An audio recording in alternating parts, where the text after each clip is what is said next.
Welcome to Moto Focus, the channel that refuses to shut up about motorcycles until every last detail is on the table.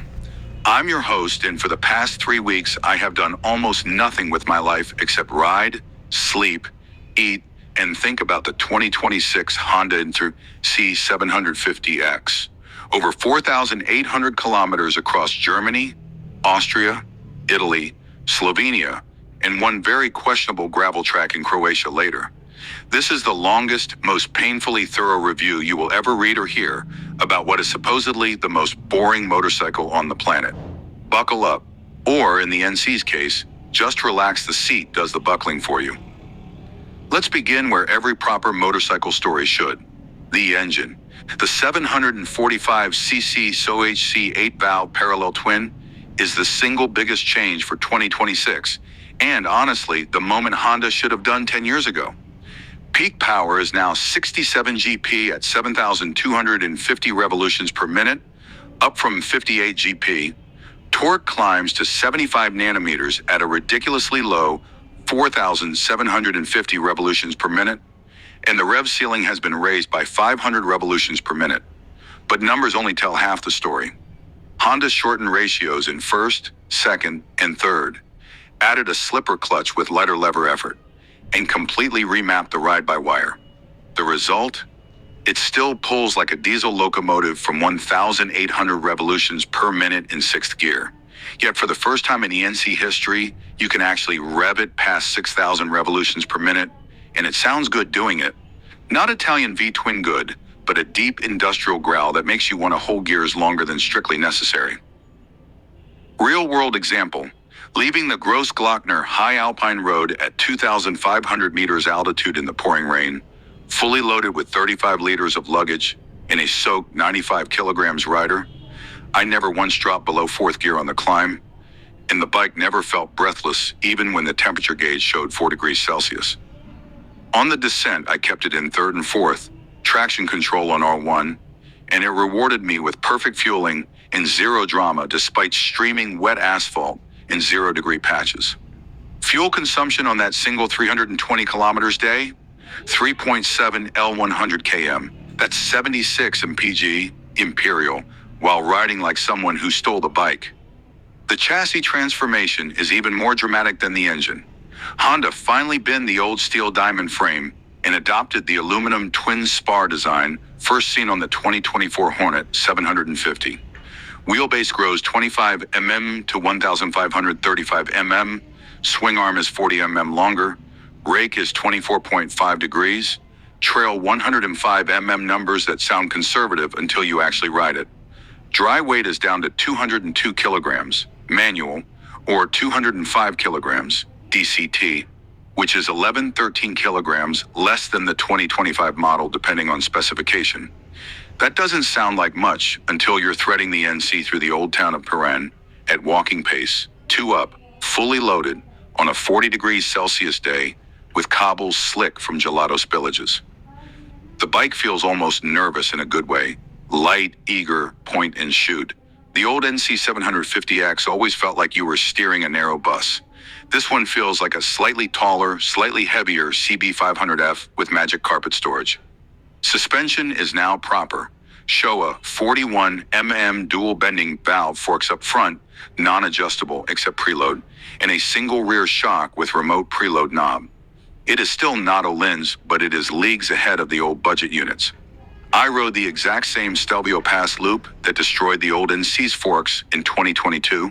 Same 45-liter top box, same passenger, same 25 kilograms of camera gear, and the 2026 bike never once bottomed, never wallowed, and soaked up the broken asphalt sections without kicking the bars. High-speed stability is also vastly improved. 210 kilometers per H on the Croatian A. One Autobahn, don't ask, felt as planted as a Goldwing. Yet you can still change lines mid-corner without the old weight.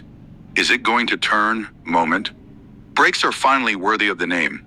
Dual 320 mm wavy discs, radial mount Nissan 4-piston calipers, sintered pads, and lean-sensitive ABS. Initial bite is strong but progressive. Modulation is excellent, and the rear brake actually does something now. I did repeated 180 or 0 kilometers per h stops on a private road, purely for science, and measured 39.8 meters average within a meter of a current R1250 GS, with stock brakes and way better than the old NC's vague wooden feel. Electronics are still Honda simple, which in 2026 is a feature, not a bug. 4 riding modes: standard, sport, rain, user, 3-level Honda selectable torque control plus off, and that's it. No IMU, no cornering lights, no radar, no semi-active nonsense. The new 4.5-inch TFT is bright enough to read in direct alpine sunlight, connects instantly to your phone via Bluetooth, and finally has full Apple CarPlay and Android Auto through Honda Road Sync. Turn-by-turn navigation on the dash actually works. Even in Slovenian mountain tunnels, with 0 GPS signal, the system uses wheel speed dead reckoning, and it's spooky accurate. The practical side is where the NC750X continues to make 30,000 euros. Adventure bikes look like a scam. The front grows to 26 liters for 2026. That's enough for a full-face Shui GT Air 2, a 16-inch MacBook Pro in a sleeve, a 1.5L water bottle, and a packed lunch. There is now a proper USB-C PD45W port and a small LED light that turns on when you open the lid. Under-seat storage is gone because engine. But who cares when you have a fake tank that swallows more than most tailbags? Total luggage capacity with the optional Honda accessories: 26L frunk, 45L top box, 30L panniers, 101 liters. All lockable with one key, all waterproof, all under 1,200 euros extra. Seat height drops 10 mm to 790 mm standard. 810 mm high seats still available. And the seat itself is wider and 20 mm thicker with denser foam. I spent 14 hours straight from Trieste to Munich, 1,050 kilometers, with 1 fuel stop and 2 coffee stops, and arrived with 0 lower back pain and only mild butt tingles. The passenger seat is now longer and has thicker padding plus lower foot pegs. My girlfriend, who normally refuses anything under a GS, did 800 kilometers in one day and only complained about the lack of Spotify controls. Wind protection is class leading.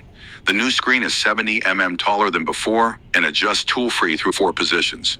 In the highest setting, I rode through a biblical thunderstorm on the A22 Brenner Autobahn at 130 kilometers per h and stayed 95 dry from the waist up, wearing only a summer mesh jacket. Heated grips are now standard, 5 levels, cruise control is standard, center stand is standard, LED everything is standard.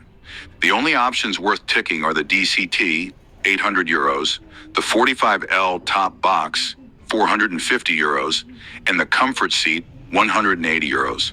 Now the DCT conversation.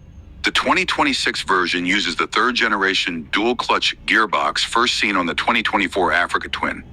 Low-speed manners are vastly improved, no more lurching at walking pace in traffic. There are now 5 automatic modes: D, economy, S, sport with 3 sub-levels, and a brand new gravel mode that allows controlled rear wheel slip. Manual shifting via paddles or the left foot lever is lightning fast and intuitive. I rode both versions back to back for a full week. And here's the honest truth. If more than 20 of your riding is in the stop and go city traffic, just get the DCT and never look back. It is simply the best automatic transmission in motorcycling, bar none. The manual 6-speed is still excellent light clutch, perfect quick shifter above 3,000 revolutions per minute, but the DCT in manual mode is actually more fun because you can concentrate 100 on the road. Pricing in Europe, November 2025 figures. Manual base, 9,990 euros. DCT base, 10,790 euros. Fully loaded DCT with top box, comfort seat, fog lights, 12,100 euros. That is less than a base Yamaha Tracer 9, less than a Suzuki V-Strom 800DE, and literally half the price of anything wearing a roundel or a tuning fork badge in the middleweight ADV class. So who buys this thing in 2026? Commuters who want 400 plus km range and 3.5 if 4.0, 100 km every single day. Weekend tourers who hate stopping for fuel every 180 kilometers. Returning riders who want adventure looks without adventure weight or adventure price. Couples who actually ride two up more than once a year. Cheap bastards like me, who refuse to spend Euro 20k plus on something that does 99 of the job for half the money. Weaknesses? Sure. It's still not exciting to look at the 2026 Restyle helps with the sharper LED headlight and color-matched belly pan, but it's no MT-09. The engine, even updated, won't win drag races against a Kawasaki Versys 1000. There's no tubeless, spoked wheels option, cast wheels only. No quick shifter on the manual below 3,000 revolutions per minute, and ground clearance is still a modest 165 mm fine for light gravel, not fine for a serious off-road. But here's the thing. Nobody wants to admit, 98 of adventure bike owners never ride serious off-road anyway. They ride exactly the kind of roads the NC750X was born for: endless B-roads, high mountain passes, Autobahn blasts, city traffic, and the occasional fire road shortcut. And in that real world, the 2026 NC750X is so competent, so refined, so staggeringly efficient and affordable that everything else in the segment feels either overcomplicated or overpriced. This is the motorcycle equivalent of a Toyota Corolla that secretly handles like a Golf GTI, gets Prius fuel economy, and has a trunk big enough for IKEA runs. It will never be Instagram cool. It will never win a beauty contest, but ride it for a week and you'll start questioning why anyone spends more. Thanks for sticking with Moto Focus through this absurdly long script. If you want Honda to keep building sensible motorcycles in a world gone mad with 200 horsepower, 280 kilograms behemoths, smash that like button, leave your own NC750X stories below, and subscribe so YouTube knows we still exist. Now go ride something, preferably something that makes sense. This is Moto Focus, signing off after 4,800 kilometers of proof that boring can be brilliant. Ride safe.